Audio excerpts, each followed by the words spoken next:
Welcome back, and thanks for joining us for today's quarterly observations in fixed income and global equities.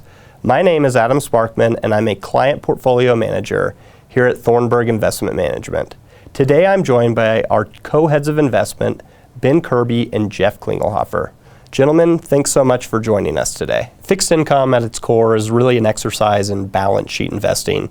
I know for you and the fixed income team, really the three major balance sheets that you think about is government, corporate, and the consumer balance sheet. Would you mind discussing your broad outlook maybe for each of those three balance sheets? Sure. I mean, for quite some time, what we've talked about has been we've really liked the consumer balance sheet, right? That's on the back of the strength of an incredibly strong consumer within the U.S. and even abroad.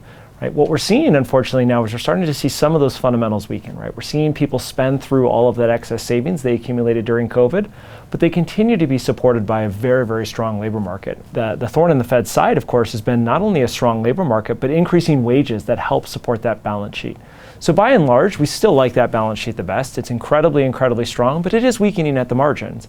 So within that balance sheet, we're focusing on the higher quality consumer versus we were much more willing to dip down to the lower quality consumer. Within the corporate balance sheet side, we've seen companies do exactly what is expected of them in a very low interest rate environment. They've termed out their debt, they've taken on additional debt, they've gone on significant CapEx expenditures, and we've seen leverage increase.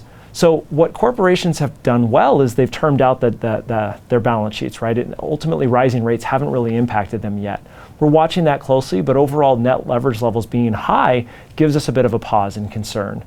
And then, of course, on the corporate or the government balance sheet side, governments have gone on a real spending spree, and so ultimately we haven't liked that balance sheet for quite some time. Now it's offset with higher rates globally, and so there is a little bit of that offset effect. But I would say our primary focus continues to be on the consumer side, where the consumer is incredibly, incredibly resilient at this point.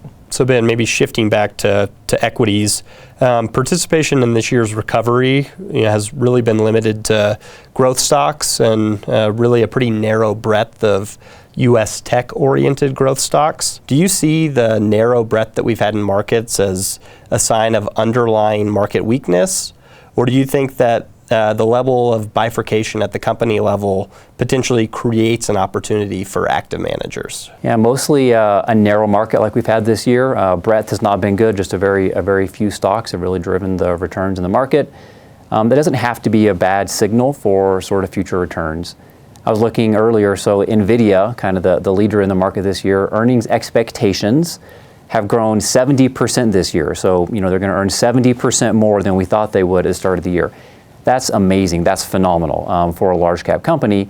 The problem is the stock price is up almost 200%. So we've had a lot of multiple expansion. You're paying a lot more for those earnings, even with the better expectations than you were at the start of the year. And that's true for a lot of growth stocks. So we think that especially with inflation still stubborn, the Fed still hiking, eventually that does continue to challenge growth stock valuations. And so we think that the market can broaden. Even if the overall index level doesn't change that much, composition under the index can favor a broader group of stocks. That is a great environment for active managers. Okay, well maybe sticking with that thread a little bit. To your point, the U.S. has been the leader. It's actually recorded one of the strongest first halves of the year, really for the 21st century.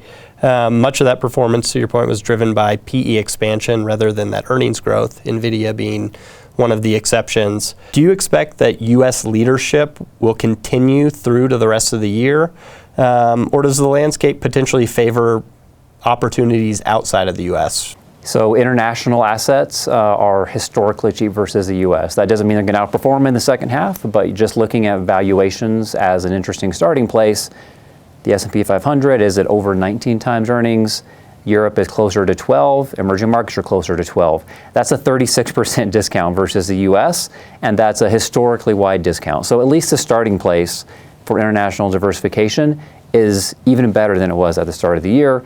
At the same time, the U.S. dollar is also pretty strong and has the potential, we think, as the U.S. Inflation picture gradually cools, the rate cycle gradually slows down, for the dollar to peak and international currencies to appreciate. So there are a lot of straws in the wind that give us some comfort in the international assets performing stronger as we enter the second half of the year.